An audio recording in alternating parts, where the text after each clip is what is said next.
മുരളി നെല്ലനാട് നോവൽസിലേക്ക് എല്ലാവർക്കും സ്വാഗതം. നോവൽ അവിചാരിതം. നെഞ്ചിൽ വീണ് കരയുന്ന ചാരുതയെ ചേർത്ത് പിടിച്ച് അമൃത ജയരാമന്റെ പിന്നാലെ പോകുന്ന സഞ്ജുവിനെ നോക്കി നിറകണ്ണോടെ നിന്നു. കൊച്ചുപുരയ്ക്കൽ വീടിന്റെ പടി കടന്ന് അവർ മറഞ്ഞു. ദേവി പാർവതി അമൃതയുടെ അടുത്ത് വന്നു. മോളെ, നൊമ്പരത്തോടെ ദേവി പാർവതി വിളിച്ചു. നിങ്ങളുടെ അച്ഛൻ തനിച്ചായി പോയത് ഇപ്പോഴാ മക്കളെ. ഒന്നുകൂടെ ചെല്ലാമായിരുന്നു. അമ്മയെ ഓർത്തല്ല, അച്ഛനെ ഓർത്ത്. ദേവി പാർവതിയുടെ ഖണ്ഡമിടറി. ഞങ്ങൾക്കതിന് മനസ്സ് വരുന്നില്ല ചെറിയമ്മേ. അവരുടെ മുഖത്ത് ഞങ്ങൾ എങ്ങനെ നോക്കും? ഒന്നല്ല, 2 പുരുഷന്മാർ. അതിൽ ഒരാളിന്റെ കൈകൊണ്ട് അവർ മരിച്ചു. മക്കളെന്ന് പറഞ്ഞിട്ട് കാര്യമുണ്ടോ ചെറിയമ്മേ? 2 പെൺകുട്ടികളല്ലേ ഞങ്ങൾ. കാണണ്ട, ഞങ്ങൾക്കവരെ കാണണ്ട. വിതുമ്പിക്കരഞ്ഞുകൊണ്ട് അമൃത ചാരുതയെയും കൊണ്ട് ചാരുപടിയിൽ ചെന്നിരുന്നു. വഴിവെട്ടി ജീവിക്കുന്നവരുടെ ഒക്കെ അവസാനം ഇതുപോലെയാവും. മഹി അവളെയും കൊണ്ട് എവിടേക്കെങ്കിലും പോയിരുന്നെങ്കിൽ ഇത് തന്നെയാവും അവർക്ക് സംഭവിക്കുക. കൊണ്ടു നടന്ന് വിൽക്കാനും അവൻ മടിക്കില്ലായിരുന്നു. അങ്ങനെയൊരു ദുര്യോഗം അവൾക്കുണ്ടായിട്ടില്ലെന്ന് ആശ്വസിക്കാം. എന്നാലും ഇത്ര പെട്ടെന്ന് ഇതുപോലൊരന്ത്യം അവൾക്കുണ്ടാവുമെന്ന് ഞാൻ കരുതിയില്ല. ചാരുകസേരയിലിരുന്ന് ഭാരതിയമ്മ പരിതപിച്ചു. രാമേട്ടന്റെ അടുത്തേക്ക് മൃദുലയ്ക്ക് വരാമായിരുന്നു. അത് തന്നെ സംഭവിക്കുമെന്നാ ഞാൻ കരുതിയത്. ആരും അറിയാതെ ഏതെങ്കിലും ശരണാലയത്തിൽ രാമേട്ടൻ അവളെ കൊണ്ടെത്തിക്കുമായിരുന്നു. ഓരോന്ന് ചെയ്യുമ്പോഴും ആ മനുഷ്യന്റെ മനസ്സിൽ അതായിരുന്നു. അവിടെയും അവൾക്ക് ഭർത്താവിനെ മനസ്സിലാക്കാൻ കഴിയാതെ പോയി. ദേവി പാർവതി നെടുവീർപ്പിട്ടു. അമൃത മിണ്ടിയില്ല. അവൾ അന്നേരം മോഹിച്ചത് ആ മാഷിന്റെ ഒപ്പമുള്ള സുഖജീവിതമായിരുന്നു. അമ്പമ്പോ, ഭയങ്കര തന്നെ. മഹിയുടെ കാലം കഴിഞ്ഞപ്പോ അടുത്ത ആളിന്റെ അടുത്തേക്ക്. മരിച്ചുപോയവരെ പറ്റി അങ്ങനെ പറയരുതമ്മേ. അവളെ തെറ്റിലേക്ക് വലിച്ചിഴച്ചത് അയാളാണ്. എങ്ങനെ? ദേവി ചെറിയമ്മ അതൊന്ന് വ്യക്തമാക്കിത്താ. അമൃത രോഷം കൊണ്ടു. വിനയൻ മാഷിനെ തിരിച്ചറിഞ്ഞ നിമിഷം ആ വിവരം അവർ എന്തുകൊണ്ട് ഭർത്താവിനെ വിളിച്ചു പറഞ്ഞില്ല? അടുപ്പം കാണിച്ചു കൂടെ നിൽക്കുന്നവർ സാവധാനത്തിലെ അവന്റെ സ്വഭാവം പുറത്തെടുക്കൂ. ചെകിട്ടത്തൊന്ന് പൊട്ടിച്ചിരുന്നെങ്കിൽ അവിടെ തീർന്നേനെ അയാളെ കൊണ്ടുള്ള ശല്യം. അയാൾ ഒരു ഭീരുവായിരുന്നു. പോരാത്തതിന് വിവാഹിതനും. ഇനി അതല്ല അയാൾ കീഴ്പ്പെടുത്താനാ നോക്കിയതെങ്കിൽ എതിരിടണം, അലറി നിലവിളിക്കണം. എന്തേ അവർ അത് ചെയ്യാതിരുന്നത്? ആ സ്ത്രീയെ ന്യായീകരിക്കാൻ ശ്രമിക്കുന്ന ചെറിയമ്മ 2 പെൺകുട്ടികളായ ഞങ്ങൾക്ക് എന്ത് ഉപദേശമാ തരുന്നത്? അമൃത പൊട്ടിത്തെറിച്ചു. ദേവി പാർവതി പകച്ചു നിന്നു. അവർ ഒന്നും ചെയ്തില്ല. അതുകൊണ്ടാണ് മറ്റൊരുതൻ കൂടി കടന്നു വന്നത്. പെണ്ണിന്റെ ഒരു നോട്ടത്തിൽ നിൽക്കും ചെറിയമ്മേ ഏതാണും. ആരും ശബ്ദിച്ചില്ല. ഒരിക്കൽ ഒരു പുരുഷന് കീഴടങ്ങിയാൽ അത് ബലപ്രയോഗത്തിൽ കൂടിയാണെങ്കിലും അയാൾ അത് വെച്ച് പിന്നെയും മുതലെടുക്കുമെന്ന് പെണ്ണോർക്കണം.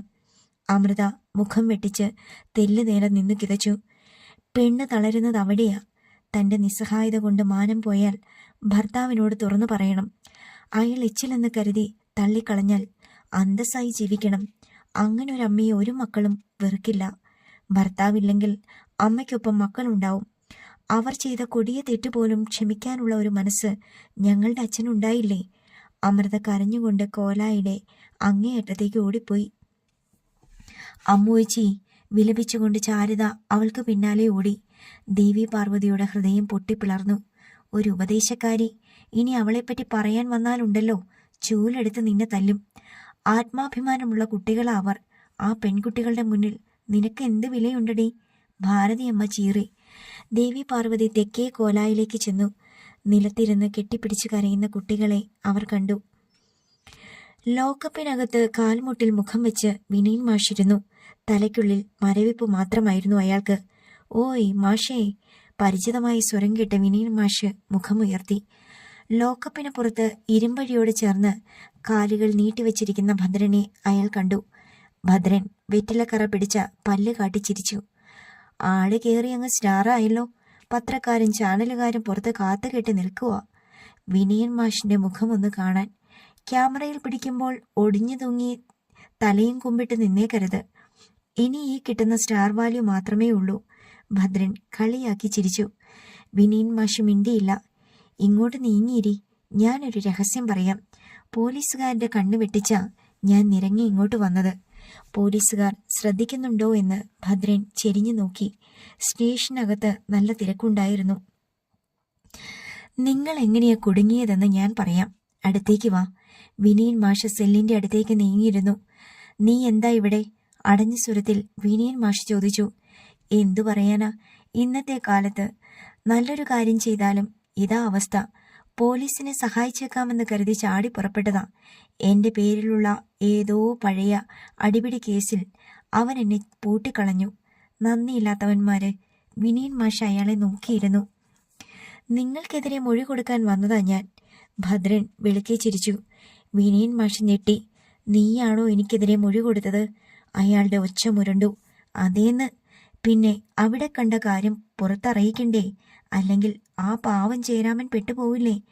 നിങ്ങളൊരു മരമണ്ടനാ. എന്തിനാ അവളെ കൊല്ലാൻ പോയത്? പിടിച്ചിറക്കി ഗേറ്റ് കടത്തി വിടുകയല്ലേ ചെയ്യേണ്ടിയിരുന്നത്? കൊന്നാൽ പിടി വീഴുമെന്നറിയില്ലേ നിങ്ങൾക്ക്? ഭദ്രൻ കളിയാക്കി ചിരിച്ചു. ഞാനല്ല അവളെ കൊന്നത്. മൃദുലയെ കൊന്നത് ഞാനല്ല, അയാൾ തർപ്പിച്ചു പറഞ്ഞു. കണ്ട കണ്ണിൽ കൊമ്പിട്ട് കുത്തല്ലേ. നിങ്ങൾ അവളെ തലയിണ വെച്ച് ശ്വാസം മുട്ടിച്ചു കൊല്ലുന്നത് കണ്ടു നിന്നവനാ ഞാൻ. ഏക ദൃക്സാക്ഷി. വിനയൻ മാഷിന്റെ കണ്ണുകൾ തുറച്ചു. മൃദുല നിങ്ങളുടെ വീട്ടിലേക്ക് കയറി വരുന്നത് കണ്ട് പിന്നാലെ ഞാനും ഉണ്ടായിരുന്നു. അവൾ അകത്തേക്ക് കയറിപ്പോയ ഉടനെ നിങ്ങളും അകത്ത് കയറി വാതിലടിച്ച് കുറ്റിയിട്ടു. വിനയൻ മാഷ് ഇമകൾ പൂട്ടാതെ അയാളെ നോക്കിയിരുന്നു. അയാൾ പറഞ്ഞത് സത്യമാണ്. ഞാൻ വീടിന്റെ പിന്നിലൂടെ വന്നപ്പോൾ കാണുന്നത് ഊൺമുറിയിൽ നിങ്ങൾ ഏറ്റുമുട്ടുന്നതാ. അവളുടെ പഴയ ഇടപാടുകാരൻ നിങ്ങളാന്ന് അപ്പോഴാ എനിക്ക് മനസ്സിലായത്. മഹിയൊക്കെ പിന്നീട് വന്നതാ. സ്വന്തം കാതിൽ നേരിട്ട് കേട്ടിട്ടും വിശ്വസിക്കാൻ തോന്നിയില്ല. ഭദ്രൻ അമ്പരപ്പ് കാണിച്ചു. അയാളുടെ ശിരസ് പെരുത്തു തുടങ്ങി. എന്നെ പോലൊരുത്തൻ കണ്ട കാഴ്ചകൾ പുറത്തു പറഞ്ഞാൽ ആരെങ്കിലും വിശ്വസിക്കുവോ? അതിനു വേണ്ടിയാ ഞാൻ മൊബൈലിൽ പിടിച്ചത്. അത് പോലീസിന് കൈമാറിയിട്ടുണ്ട്. അവളെ ഞാൻ കൊന്നെന്ന് നീ പറയുന്നത് പച്ചക്കള്ളമാ. നിനക്കറിയാമെല്ലാം. ഒരു പോലീസുകാരൻ ശ്രദ്ധിക്കുന്നത് കണ്ട് ഭദ്രൻ അല്പനേരം നിശബ്ദനായി. അതേടാ, എനിക്കെല്ലാം അറിയാം. എനിക്ക് മാത്രം. ഭദ്രൻ അർത്ഥം വെച്ച് ചിരിച്ചു. വിനയൻ മാഷ് കുറച്ചുകൂടി നീങ്ങിയിരുന്നു. നീ ചോദിക്കുന്നതെന്തും ഞാൻ തരാം. നടന്നതൊക്കെ നീ പോലീസിനോട് പറഞ്ഞാൽ മാത്രം മതി. ഞാനല്ല അവളെ കൊന്നതെന്ന് നിനക്കറിയില്ലേ ഭദ്ര? നിരപരാധിയാ ഞാൻ. എന്നെ രക്ഷിക്കണം. ചോദിക്ക്. എന്റെ മുഴുവൻ സ്വത്തും നിനക്ക് ഞാൻ എഴുതിത്തരാം. കള്ളമൊന്നും നീ പറയണ്ട. നീ കണ്ണിൽ കണ്ടത് മാത്രം പറഞ്ഞാ മതി. രക്ഷിക്കണേ, അയാൾ യാചിച്ചു. ഞാൻ കണ്ടതേ പറഞ്ഞിട്ടുള്ളൂ. നിങ്ങൾക്ക് ബോധമില്ലായിരുന്നു. നടന്നതെന്താന്ന് ഞാൻ പറഞ്ഞു തരാം. എന്താടാ അവിടെ? പോലീസുകാരൻ വിളിച്ചു ചോദിച്ചു. ഒന്നുമില്ല സാറേ, വെള്ളം കിട്ടുമോന്ന് ചോദിച്ചതാ, ഭദ്രൻ പറഞ്ഞു. പോലീസുകാരൻ രൂക്ഷമായി നോക്കിയിട്ട് അവിടെ നിന്ന് പോയി. അവളെ കൊന്ന കുറ്റം ജയരാമന്റെ തലയിൽ കെട്ടിവെക്കുമെന്ന് നിങ്ങൾ പറഞ്ഞിട്ട് പോയത് ഓർക്കുന്നുണ്ടോ? പതുക്കെ ഭദ്രൻ ചോദിച്ചു. ഞാൻ അങ്ങനെ പറഞ്ഞതേയുള്ളൂ. അവളെ പേടിപ്പിക്കാനാ. പറയുക മാത്രമല്ല, നിങ്ങൾ അത് ചെയ്യുകയും ചെയ്തു. പോയിട്ട് കുറെ കഴിഞ്ഞ് നിങ്ങൾ തിരിച്ചു വന്നു. ഞാൻ കരുതിയത് നിങ്ങൾ കളഞ്ഞിട്ട് പോയതെന്നാ. രണ്ടാമത് വരുമ്പോൾ നിങ്ങൾ കണക്കെറ്റ് കുടിച്ചിട്ടുണ്ടായിരുന്നു. നിങ്ങൾ തലയണ എടുക്കാനാ പോയതെന്ന് എനിക്ക് അപ്പോഴാ മനസ്സിലായത്. അന്നേരം അവൾ ചുവരോട് ചേർന്ന് കണ്ണടച്ചിരുന്ന് കരയുകയായിരുന്നു. അമർത്തി പിടിച്ച സ്വരത്തിൽ ഭദ്രൻ പറഞ്ഞു. വിനയൻ മാഷിന് ശ്വാസം വിളങ്ങി. അയാളുടെ ഓർമ്മകളിലേക്ക് ഒന്നും വന്നില്ല. പിന്നെ നിങ്ങൾ ചെയ്തത് എന്താണെന്നോ? നിലത്ത് മുട്ടുകുത്തി നിന്ന് നിങ്ങൾ തലയണ അവളുടെ മുഖത്ത് അമർത്തിപ്പിടിച്ചു. അവൾ താഴെ വീണിട്ടും നിങ്ങൾ വിട്ടില്ല. മരിച്ചെന്ന് ഉറപ്പുവരുത്തിയിട്ടാ നിങ്ങൾ എഴുന്നേറ്റത്. എന്നിട്ട് അവളെ ചുമരിൽ ചാരിയിരുത്തി തലയണയെടുത്ത് പുറത്തേക്ക് പോകുമ്പോൾ നിങ്ങൾ ഒന്നുകൂടി പറഞ്ഞു, പറമ്പിൽ കുഴി വെട്ടി അവളെ കുഴിച്ചു മൂടുമെന്ന്. ഇല്ല ഇല്ല, നീ പറയുന്നത് കള്ളമാണ്. അയാൾ ഭദ്രനെ തുറച്ചു നോക്കി. അവളെ നീ തന്നെയാ കൊന്നത്. ഞാൻ പുറത്തിരുന്ന് ഉറങ്ങിയപ്പോ നീ അകത്ത് കടന്നു. ഭദ്രൻ ശബ്ദമില്ലാതെ ചിരിച്ചു. എന്നെ മാത്രമാക്കണ്ട, ജയരാമനെയും കൂട്ടുപ്രതിയാക്കിക്കോ. ഏടോ മാഷേ, അവളെ ഞാൻ എന്തിനു കൊല്ലണം? അവളുമായിട്ട് എനിക്ക് ഇടപാടില്ല. അത് നിനക്കാ. നിന്റെ പെങ്ങളും ജയരാമനും തമ്മിൽ ഒന്നിച്ച് ജീവിക്കാൻ. അതിനു വേണ്ടിയാ നീ അത് ചെയ്തത്. മൃദുല ഒരിക്കലും ജയരാമന്റെ അടുത്തേക്ക് പോവില്ലെന്ന് അവൾ നിന്നോട് പറയുന്നത് ഞാനും കേട്ടതാ. അവൾ പറഞ്ഞത് റെക്കോർഡ് ചെയ്ത ആ വീഡിയോയിലുണ്ട്. നിന്റെ ഒപ്പം ജീവിക്കുമെന്ന് അവൾ പറഞ്ഞത്. പിന്നെന്തിനു ഞാൻ അങ്ങനെയൊരു മണ്ടത്തരം കാണിക്കണം? നിന്നെ വിട്ടു പോവില്ലെന്ന് ഉറപ്പിച്ചു തന്നെയാ അവൾ പറഞ്ഞത്. നേരം വെളുത്താൽ നാട്ടുകാർ വിവരമറിയും. അവൾക്ക് നാണമോ മാനമോ ഇല്ല. മഹിക്കൊപ്പം ജീവിക്കാൻ പോയവളാ. നിന്റെ തലയിൽ അവൾ ഇരിക്കുമെന്ന് എനിക്കറിയില്ലേടാ. തലയാട്ടി ഭദ്രൻ ചിരിച്ചു. നിന്നെപ്പോലെ വീണ്ടു വിചാരമൊന്നുമില്ലാത്തവനല്ലടാ ഞാൻ.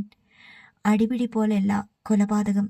ഒരാളെ കൊന്നാൽ എവിടെ കൊണ്ടിട്ടെങ്കിലും പോലീസ് പൊക്കുമെന്ന് എനിക്ക് നന്നായിട്ടറിയാം.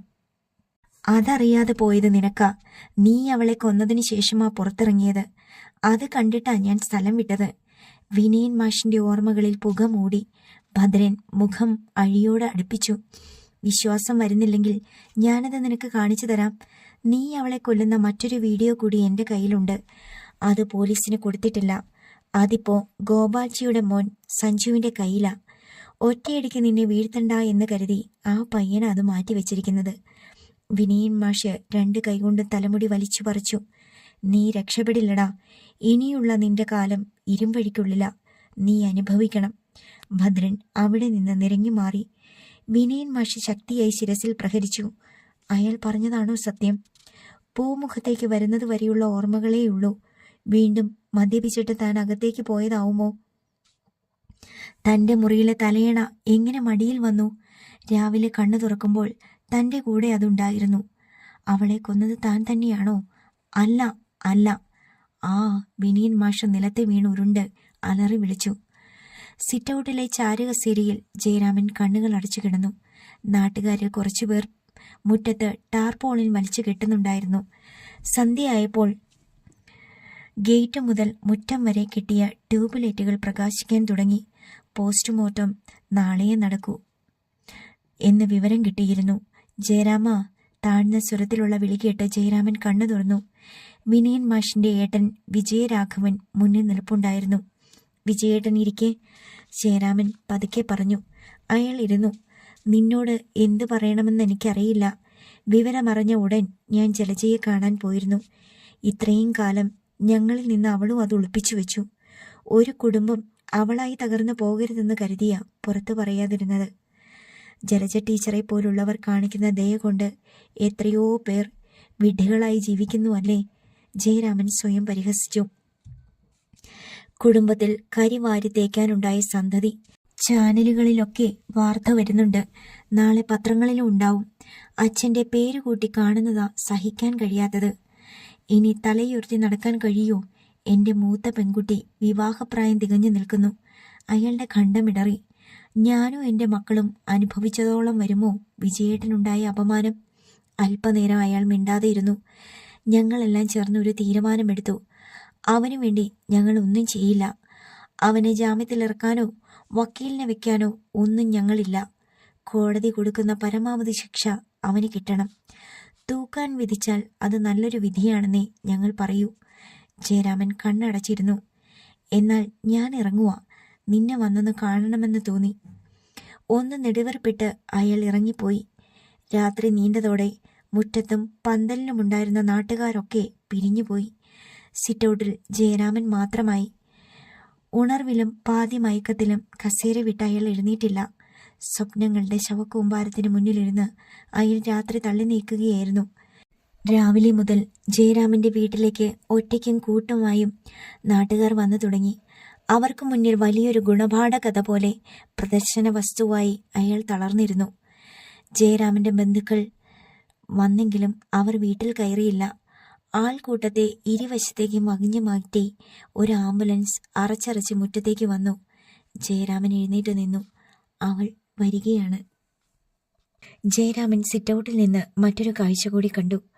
ആൾക്കൂട്ടത്തെ വകഞ്ഞു മാറ്റി മുന്നോട്ട് വന്ന ഗോപാൽജിയുടെ പിന്നിലായി അമൃതയെയും ചാരുതയെയും ചേർത്ത് പിടിച്ച് ഇന്ദിരാദേവി വരുന്നുണ്ടായിരുന്നു. അമ്മയെ അവസാനമായി ഒരു നോക്ക് കാണാൻ വരില്ലെന്ന് മക്കൾ പറഞ്ഞെങ്കിലും വരാൻ അവർക്കൊരു മനസ്സുണ്ടായി. ഗോപാൽജിയും ഭാര്യയും അവിടെ ചെന്ന് അവരെ കൂട്ടിക്കൊണ്ടു വന്നതാണെന്ന് അയാൾക്ക് മനസ്സിലായി. ഇന്ദിരാദേവിയും കുട്ടികളും മരവിച്ച മുഖങ്ങളുമായി അകത്തേക്ക് പോയി. ഗോപാൽജി കയറി വന്നപ്പോൾ ജയരാമൻ അയാളെ ദയനീയമായി നോക്കി. വച്ച് താമസിപ്പിക്കേണ്ട കാര്യമൊന്നുമില്ല. ബോഡി ഉടനെ എടുക്കുന്നതല്ലേ നല്ലത്? ഗോപാൽജി ചോദിച്ചു. നാട്ടുകാർ തീരുമാനിക്കട്ടെ സാറേ.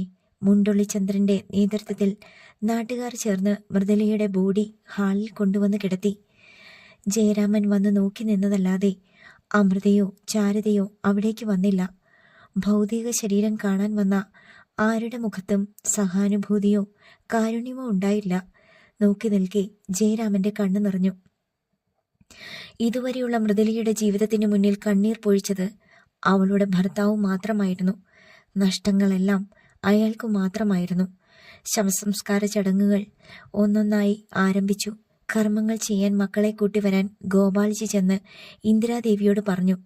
അവർ ചെന്ന് വിളിച്ചപ്പോൾ എതിർപ്പ് പറയാതെ അമൃത ചാരുതയെയും കൂട്ടി പുറത്തേക്ക് വന്നു. ജനക്കൂട്ടത്തിന്റെ കണ്ണുകൾ മുഴുവൻ അവരിലായിരുന്നു. രണ്ടുപേരും അമ്മയുടെ മുഖത്തേക്കൊന്ന് നോക്കുക കൂടി ചെയ്തില്ല. പരികർമ്മി പറഞ്ഞതനുസരിച്ചു. കാൽ തൊട്ട് നമസ്കരിക്കാൻ അയാൾ പറഞ്ഞത് മാത്രം രണ്ടുപേരും അനുസരിച്ചില്ല. ചാരുതയെയും കൂട്ടി അമൃത അകത്തേക്ക് കയറിപ്പോയി. എല്ലാം അച്ഛനു വേണ്ടി. അതായിരുന്നു അമൃതയുടെ മനസ്സിൽ. ഭൗതിക ശരീരം ചിതയിലേക്കെടുത്തു. ജയരാമനായിരുന്നു ചിതയ്ക്ക് തീ കൊളുത്തിയത്. കൺമുന്നിൽ എരിഞ്ഞു പൊട്ടി ആളിക്കത്തുന്ന അഗ്നിയിലേക്ക് നോക്കി ജയരാമൻ നിന്നു. ഒരു പവിത്ര ബന്ധം എങ്ങനെ കാത്തു സൂക്ഷിക്കണമെന്ന് അവൾക്കറിയാതെ പോയി. ശരാശരി ജീവിത നിലവാരമുള്ള സാധാരണ മനുഷ്യരുടെ ദാമ്പത്യ ജീവിതത്തെ ചേർത്തിണക്കുന്ന നൂലാണ് വിശ്വാസം എന്നത്. അത് മറന്നു കളയുകയാണ് മൃദുല ചെയ്തത്. കുടുംബമല്ലാതെ പ്രലോഭിപ്പിക്കുന്ന ഒന്നും കൂടെ ഉണ്ടാവില്ലെന്ന് അവൾ മനസ്സിലാക്കാതെ പോയി. അന്യരിൽ നിന്ന് കിട്ടുന്ന എന്തും ക്ഷണികമാണെന്നും അവൾ ഓർത്തില്ല. ഇനിയും മൃദുലമാർ ഉണ്ടാവാതിരിക്കട്ടെ. ജീവനും ശരീരവും പകുത്തു തന്ന അമ്മ ചിതയിലെരിയുമ്പോൾ സങ്കടത്തിന്റെ നേർത്തൊരു കണിക പോലും മനസ്സിലില്ലാതെ പെൺമക്കൾ മുറിയിലിരുന്നു. അച്ഛൻ, അമ്മ, മക്കൾ എന്നിങ്ങനെയുള്ള വാക്കുകൾക്കല്ല, ആ വാക്കുകൾ പടർത്തുന്ന സുഗന്ധത്തിലാണ് ആത്മബന്ധം നിലനിൽക്കുന്നത്. അമ്മുവേച്ചി, ചാരുതയുടെ ഒച്ച ചിലമ്പി. സങ്കടപ്പെടരുത് മോളെ. അമ്മുവേച്ചി പറഞ്ഞതല്ലേ, ഇനി നമ്മൾ നേരിട്ടേ പറ്റൂ. ഭാഗ്യം കെട്ടവരല്ല നമ്മൾ. എങ്കിൽ നമ്മളെ ചേർത്ത് പിടിക്കാൻ നല്ല മനസ്സുള്ളവർ കൂടെ ഉണ്ടാവുമോ? ചാരുത മിണ്ടിയില്ല. നമുക്ക് ജന്മം തന്ന സ്ത്രീ നമുക്കൊരു പാഠമാണ്. ആ പാഠം ഉൾക്കൊണ്ടു വേണം നമ്മൾ എന്നും ജീവിക്കാൻ. ചാരുത അമൃതയുടെ മടിയിലേക്ക് തല ചായ്ച്ചു. അവളുടെ ശിരസ് തഴുകി അമൃത ഇരുന്നു. ശവസംസ്കാരം കഴിഞ്ഞു. ജയരാമന്റെ വീട്ടുമുറ്റത്ത് നിന്ന് ആളുകൾ പിരിഞ്ഞു പോകാൻ തുടങ്ങി. രാത്രി ഏറെ വൈകുന്നതുവരെ ഗോപാൽജിയും ഇന്ദിരാദേവിയും അവിടെ ഉണ്ടായിരുന്നു. അച്ഛനെയും അമ്മയെയും കൂട്ടിക്കൊണ്ടു പോകാൻ സന്ധ്യയ്ക്ക് മുമ്പേ സഞ്ജു കാറുമായി വന്നിരുന്നു. സെറ്റിയിൽ കുഴഞ്ഞിരുന്ന ജയരാമൻ ഒന്ന് നിവർന്നു. സാറും മാഡവും പോയിക്കൊള്ളൂ. ഇന്ദിര വരുമെന്ന് തോന്നുന്നില്ല. ഗോപാൽജി സംശയം പ്രകടിപ്പിച്ചു. സാറു മാഡത്തെ കൂട്ടിപ്പോയിക്കോ. എന്റെ കുട്ടികളെ ഒന്നും ബാധിച്ചിട്ടില്ല. അവരുടെ മനസ്സിൽ എന്നേ അമ്മ മരിച്ചതാ. ഗോപാൽജി എഴുന്നേറ്റ് അകത്തേക്ക് പോയി. അല്പം കഴിഞ്ഞപ്പോൾ ഭാര്യയ്ക്കൊപ്പം അയാൾ തിരിച്ചു വന്നു. നാളെ ഞങ്ങൾ വരാം. സാറ് കാണിക്കുന്ന സ്നേഹവും ദയയും മാത്രം മതി എനിക്കും എൻ്റെ കുട്ടികൾക്കും. ഉടനെ ധൃതി പിടിച്ച് വരികയൊന്നും വേണ്ട. ഗോപാൽജി ഒന്ന് മൂളിയിട്ട് അകത്തേക്ക് നടന്നു. കൂടെ ഇന്ദിരാദേവിയും പോയി. ജയരാമൻ സെറ്റിയിലേക്ക് ചാരി കണ്ണുകൾ അടച്ചു. പിറ്റേന്ന് ഉച്ചതിരിഞ്ഞ നേരം ദേവി പാർവതി പൂമുഖത്തെ ചാരുപടിയിൽ ഇരിക്കുമ്പോൾ ഭദ്രൻ കയറി വരുന്നത് കണ്ടു. അവൾ വേഗം എഴുന്നേറ്റു.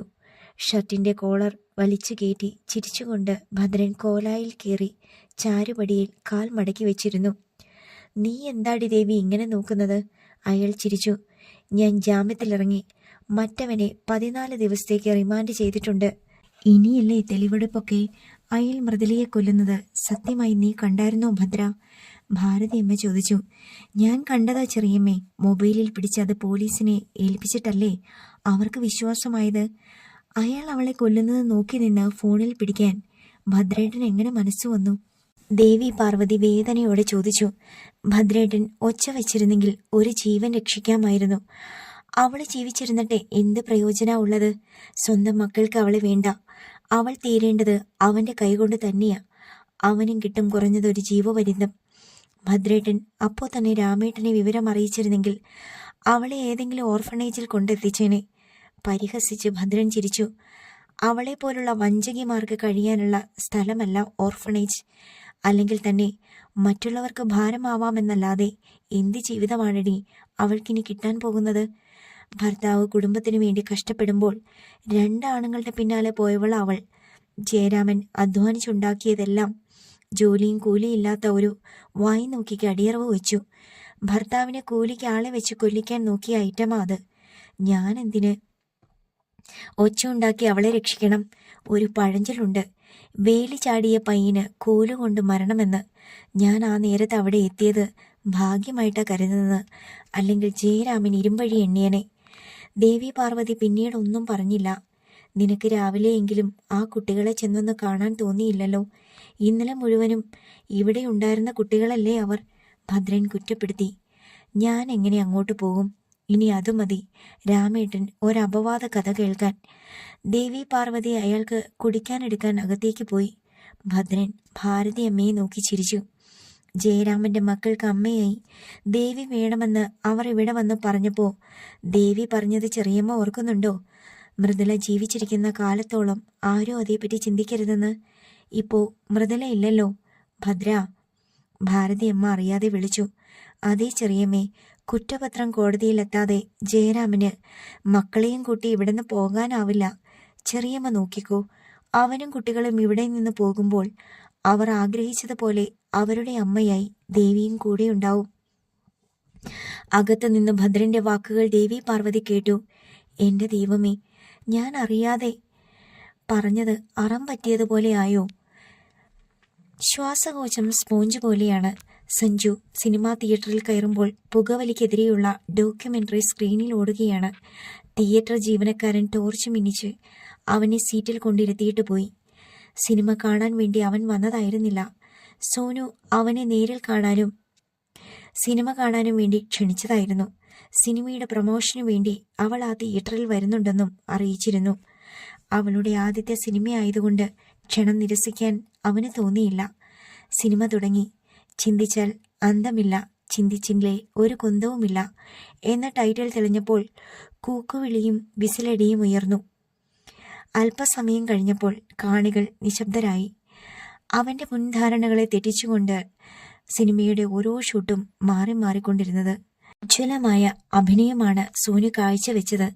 അവൾ സിനിമയിലേക്ക് വരേണ്ടവൾ തന്നെയാണെന്ന് അവൻ മനസ്സിൽ അടിവരയിട്ടു. പിരിമുറക്കത്തോടെ സിനിമ ഇന്റർവെല്ലിൽ പ്രവേശിച്ചു. അവൻ പുറത്തിറങ്ങി നോക്കിയെങ്കിലും അവിടൊന്നും സോനുവിനെ കാണാനായില്ല. ഒരു ഫ്രീക്കൻ ആരോടോ ഫോണിൽ പറയുന്നത് അവൻ കേട്ടു. അച്ചാനെ, പടം അടിപൊളി, സൂപ്പർ. ഇന്റർവെൽ കഴിഞ്ഞുള്ള ഇത്തരം ഫോൺ കോളുകൾ തന്നെയാണ് ഒരു സിനിമയുടെ ഏറ്റവും വലിയ പബ്ലിസിറ്റി എന്ന് സഞ്ജു ഓർത്തു. അടുത്ത ഷോയ്ക്ക് ആളെ കൂട്ടുന്നതും ഈ വിളികൾ തന്നെ. അവൻ അകത്ത് കയറിയിരുന്നു. പ്രവചിക്കാൻ കഴിയാത്ത ക്ലൈമാക്സിൽ സിനിമ തീർന്നു. കയ്യടിയും ആർപ്പുവിളിയുമായി കാഴ്ചക്കാർ തിയേറ്റർ വിട്ടു തുടങ്ങി.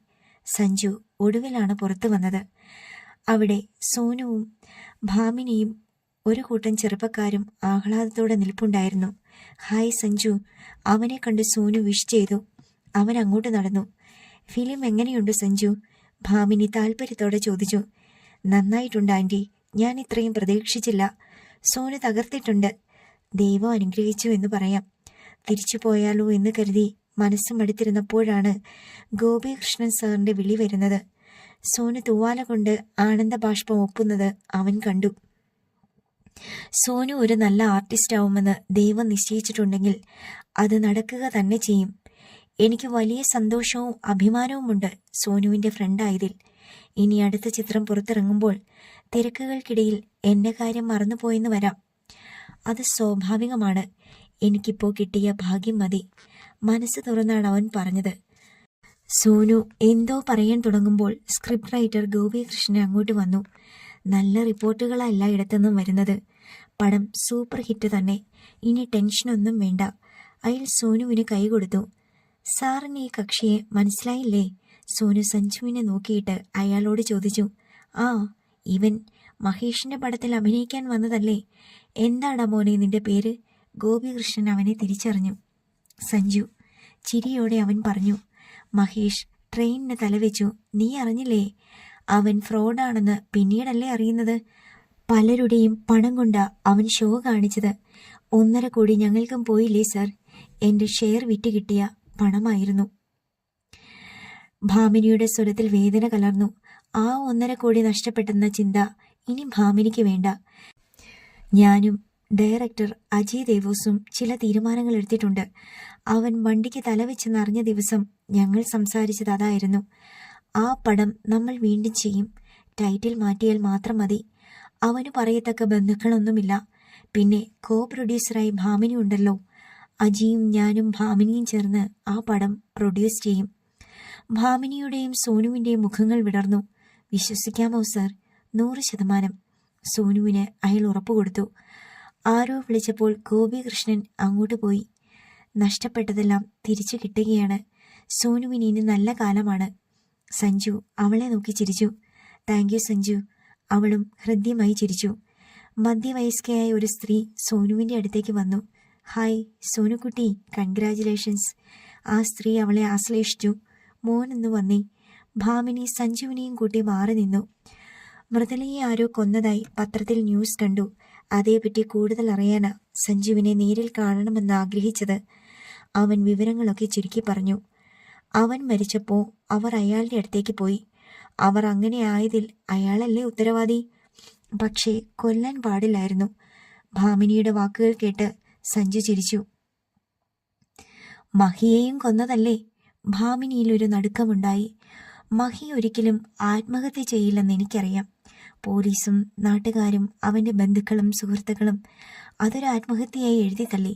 പക്ഷേ സത്യം അതല്ല. അവനെ ആര് കൊന്നെന്നാ സഞ്ജു പറയുന്നത്? സഞ്ജു ഭാമിനിയുടെ പിടയുന്ന കണ്ണുകളിലേക്ക് നോക്കി. ഞാനത് പറയണോ ആൻറ്റി? പറയാതെ നിന്നെ ഞാൻ ഇവിടുന്ന് വിടില്ല. ഭാമിനിയുടെ സ്വരത്തിന് മൂർച്ചയേറി. കൊന്നത് ഒളിമ്പ്യൻ ജയന്തൻ, കൊല്ലിച്ചത് ആൻറ്റിയും. ഭാമിനിയുടെ കണ്ണുകളിൽ ഇരുട്ട് കയറി. ഭാമിനിയുടെ പകച്ച മുഖത്തേക്ക് നോക്കി സഞ്ജു ചിരിച്ചു. ആൻറ്റി ഒരു കാലത്തും പേടിക്കേണ്ട. ഞാനീ പറഞ്ഞ കാര്യങ്ങൾ പുറത്തു പോവില്ല. മഹിയെപ്പറ്റി എല്ലാം അറിയുന്നത് കൊണ്ടാ അവൻ്റെ മരണം എങ്ങനെ സംഭവിച്ചെന്ന് ഞാൻ മനസ്സിലാക്കിയത്. ഒരു കുടുംബം തകർത്ത് കളഞ്ഞവനാ അവൻ. പലരെയും ചതിക്കുകയും വിശ്വാസവഞ്ചന കാണിക്കുകയും ചെയ്തു. അവന് ദൈവം വിധിച്ചത് മരണശിക്ഷയായിരുന്നു. അവൻ ജീവിച്ചിരുന്നെങ്കിൽ എനിക്ക് ഭീഷണിയായിരുന്നു. മഹിയെ കൊണ്ട് സഞ്ജുവിന് എന്ത് ഭീഷണി? ഭാമിനി ചോദിച്ചു. ആൻറ്റി മനസ്സിലാക്കാത്ത ഒരു കാര്യം കൂടി ഞാൻ പറയാം.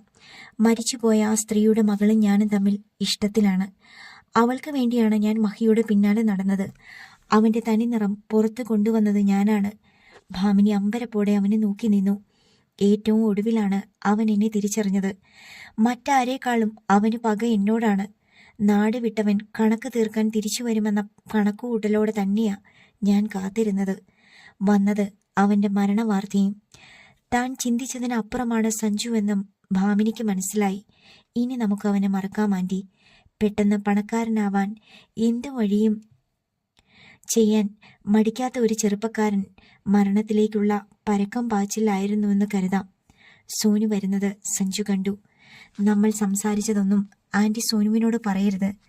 അവൾ ഇനി അങ്ങോട്ട് ഹാപ്പിയായിരിക്കട്ടെ. ഇതൊരു സിനിമാ കഥ പോലെ ആൻറ്റി കരുതിയാൽ മതി. ഞങ്ങളുമായിട്ടുള്ള സൗഹൃദം സഞ്ജു അവസാനിപ്പിക്കരുത്. ഭാമിനിയുടെ വാക്കുകൾ കേട്ടുകൊണ്ടാണ് സോനു വന്നത്. അതൊരു ഭംഗി വാക്കാന്ന് എനിക്കറിയാം. സോനു ഇപ്പോൾ ഒരു സെലിബ്രിറ്റിയാ. അതുകൊണ്ട് തന്നെ എൻ്റെ മനസ്സിൽ നിന്ന് സോനുവോ ആൻറ്റിയും മാഞ്ഞു പോകില്ല. ആരും വെറുതെ ജന്മം കൊള്ളുന്നില്ല. ഓരോരുത്തർക്കും ഓരോരോ കടമകളുണ്ട് ചെയ്തു തീർക്കാൻ. ദൈവം നിശ്ചയിച്ചെടുത്ത സോനു എത്തി. ഞാൻ അങ്ങോട്ട് പോയിക്കൊണ്ടിരിക്കുക. അവൻ പറയുന്നത് സത്യമാണെന്ന് ഭാമിനി ഓർത്തു. അവൻ സോനുവിൻ്റെ നേരെ കൈ നീട്ടി. പുഞ്ചിരിയോടെ അവൾ കൈ കൊടുത്തു. എല്ലാ ആശംസകളും നേരുന്നു. താങ്ക്സ്. ഭാമിനിക്ക് ഒരു പുഞ്ചിരി സമ്മാനിച്ചിട്ട് അവൻ പുറത്തേക്ക് നടന്നു. അവൻ്റെ ചതിയിൽ നിന്ന് അവൾ രക്ഷപ്പെട്ടു. ഇനി അവളുടെ നാളുകൾ. മലയാളവും കടന്ന് തെന്നിന്ത്യയും പിന്നിട്ട് അവൾ ബോളിവുഡിലേക്ക് ഉദിച്ചുയരും. അതിനുള്ള സിദ്ധി അവൾക്കുണ്ട്. ജയരാമന്റെ ജീവിതത്തിലൂടെ ചതഞ്ഞ ദിനരാത്രങ്ങൾ കടന്നുപോയിക്കൊണ്ടിരുന്നു. പട്ടത്താനം വീട്ടിൽ വിനയൻ മാഷുമായി വന്ന് പോലീസുകാർ തെളിവെടുപ്പ് പൂർത്തിയാക്കി. ഞായറാഴ്ച ഗോപാൽജിയും ഇന്ദിരാദേവിയും വന്നു. ഇഴകൾ നരച്ച താടിരോമങ്ങളിൽ വിരലോടിച്ച് അവർക്ക് മുന്നിൽ നിർവികാരനായി ജയരാമൻ ഇരുന്നു. ഉടനെ കുറ്റപത്രം കോടതിയിൽ സമർപ്പിക്കുമെന്ന് അറിയാൻ കഴിഞ്ഞത് ഞാൻ SP സുന്ദരൻ സാറുമായി സംസാരിച്ചു. ജയരാമന് കുട്ടികളെയും കൊണ്ട് മലമ്പുഴയ്ക്ക് പോകാം, ഗോപാൽജി പറഞ്ഞു. ഉടനെ വേണ്ട സാറേ, ചാരുമോളുടെ എക്സാം തുടങ്ങിയിട്ടേയുള്ളൂ. അത് കഴിയട്ടെ. ഈ വീടും പറമ്പും വിൽപ്പന നടത്തിയിട്ടേ ഞാൻ അവിടേക്കുള്ളൂ. ജയരാമൻ പതിയെ പറഞ്ഞു. എല്ലാം ജയരാമന്റെ ഇഷ്ടം. അമൃത എല്ലാവർക്കും തണുത്ത വെള്ളം കൊണ്ടുവന്നു കൊടുത്തു. ഇന്ദിരാദേവിയെ മുട്ടിയിരുമിയിരിക്കുകയാണ് ചാരുത. അമ്മുവിൻ്റെയും സഞ്ജുവിൻ്റെയും മെഡിസിൻ സീറ്റ് ഞാൻ തരപ്പെടുത്തിയിട്ടുണ്ട്. തിരുവനന്തപുരത്തുള്ള ഒരു കോളേജിലാണ് അഡ്മിഷൻ ശരിയായത്. രണ്ടുപേരും അവിടെ പഠിക്കട്ടെ. അമൃതയുടെ മുഖം വിടർന്നു. അച്ഛനും അമ്മയും ഒരു സർപ്രൈസുമായി അങ്ങോട്ട് വരുന്നുണ്ടെന്ന് സഞ്ജു രാവിലെ വിളിച്ചു പറഞ്ഞപ്പോൾ ഇതാണെന്ന് കരുതിയില്ല. സാറിനോട് ഞാൻ എന്താ പറയേണ്ടതെന്ന് അറിയില്ല. എൻ്റെ കുട്ടിയുടെ ആഗ്രഹം പൂവണിയാൻ പോവുകയാണ്. നാടും നാട്ടുകാരും സഹതാപത്തോടെ നോക്കുമ്പോൾ തകർന്നു പോകാതെ ഞാൻ നിൽക്കുന്നത് ഈ സ്നേഹത്തിന് മുന്നിലാ. ഉടഞ്ഞ ഒച്ചയിൽ ജയരാമൻ പറഞ്ഞു. അവൾ പിന്നെ ഞങ്ങൾക്കിനി അന്യാണോ? അമൃതയെ നോക്കി ഇന്ദിരാദേവി ചിരിച്ചു. മുറ്റത്ത് ബൈക്കിന്റെ ഇരമ്പം കേട്ടു. അത് ഭദ്രനാവും, ജയരാമൻ പറഞ്ഞു. എനിക്ക് അവനെയൊന്ന് കാണണം. നിങ്ങൾ ഇവിടെ ഇരിക്കെ. ഗോപാൽജി എഴുന്നേറ്റ് പുറത്തേക്ക് ചെന്നു. ഭദ്രൻ മുറ്റത്തിന്റെ അരികിൽ നിന്ന് വെറ്റിലച്ചാറ് നീട്ടി തുപ്പുന്നത് കണ്ടു. ഗോപാൽജിയെ കണ്ടതും ഭവ്യതയോടെ ഭദ്രൻ മടക്കി കുത്തഴിച്ചിട്ടു. വണ്ടി കണ്ടപ്പോൾ സാർ ഇവിടെ ഉണ്ടെന്ന് മനസ്സിലായി. അയാൾ ചിരിച്ചു. ഗോപാൽജി അയാളുടെ അടുത്തേക്ക് ചെന്നു. എൻ്റെ ജാമ്യത്തിലാ നിന്നെ പുറത്തിറക്കിയത്. പ്രായം 40-40 കഴിഞ്ഞില്ലേ ഭദ്ര? റൗഡിത്തരം നിർത്തി നിനക്ക് മാനം മര്യാദയ്ക്ക് ജീവിച്ചുകൂടെ? ഞാൻ സാറിനോട് വെറുതെ പറയുന്നതല്ല. അടിയും പിടിയും ഒക്കെ അവസാനിപ്പിക്കാൻ പോവുക. പക്ഷേ ഞാൻ അതിന് തുനിഞ്ഞ മറ്റുള്ളവർ കേൾക്കണ്ടേ? എപ്പോഴും നിർത്തിയതാ. നീ ഇവിടെ നിന്നൊന്ന് മാറി നിൽക്കാൻ നോക്ക്. ഈ നാട്ടിലല്ലേ റൗഡി എന്നൊരു വിലാസം നിനക്കുള്ളൂ. പണിയെടുത്ത് ജീവിക്കാൻ നിനക്കൊരു മനസ്സുണ്ടെങ്കിൽ ഞാനൊരു ജീവിതമാർഗം ഉണ്ടാക്കിത്തരാം. എന്നിട്ടൊരു കുടുംബവും ഉണ്ടാക്കാൻ നോക്ക്. എനിക്ക് സമ്മതാ സാറേ. അതിനു മുമ്പേ എൻ്റെ പെങ്ങൾക്കൊരു ജീവിതം വേണം. ദേവി പാർവതി നിന്റെ സ്വന്തം കൂടപ്പുറപ്പൊന്നുമല്ലല്ലോ. ഭദ്രൻ ചിരിച്ചു. അത് സാറിനറിയാത്ത കാര്യമാ. എൻ്റെ തന്ത തന്നെയാ അവളുടെയും തന്ത. അമ്മ രണ്ടാണെന്നേ ഉള്ളൂ. ഗോപാൽജി അമ്പരപ്പോടെ അയാളെ നോക്കി. ജയരാമൻ അതറിയാമോ? ജയരാമന് മാത്രമല്ല, മാങ്കുറിശ്ശിയിൽ എല്ലാവർക്കും അറിയാം. പിന്നെ ഞാൻ എന്തിനാ സാറേ അവൾക്ക് വേണ്ടി ആദ്യ പിടിച്ച് ഓടി നടക്കുന്നത്? ഇപ്പോൾ എൻ്റെ പ്രതീക്ഷ മുഴുവനും സാറാ.